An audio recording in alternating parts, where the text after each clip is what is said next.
Boy, ayos ka lang. Parang bigat ata ng nadala natin ah.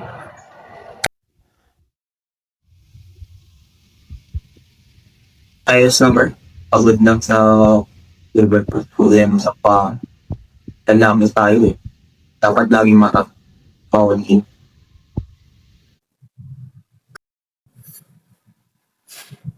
Sino ba nagsabi niyan? Di ba yan yung tinatawag na toxic masculinity?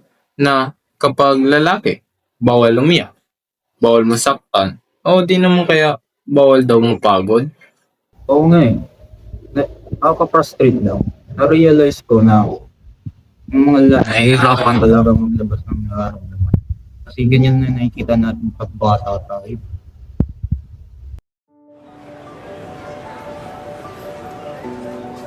Di ba dyan na din papasok yung lesson natin na no? Yung second layer na pag-usip. Napanood mo na ba yung pelikulang Bad Boy ni Roman Padilla? O halos lahat naman na dumumugtig ganun eh. Na kapag lalaki yung nasasaktan, wala na lang sila ng barit.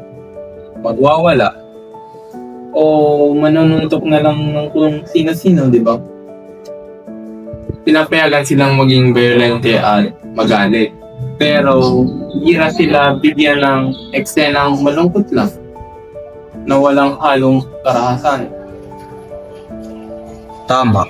Ang laki ng injustice doon. Tinananggalan na ng sining ang mga karakter na lalaki na ang karapatan maging tao. Kaya, hindi mo kailangan magpanggap na maging bato rito, pre. Walang husga sa'yo. Kung kailangan mong ilabas yan, ilabas mo lang, pre. Hindi yan makakabawas sa pagkalalaki mo.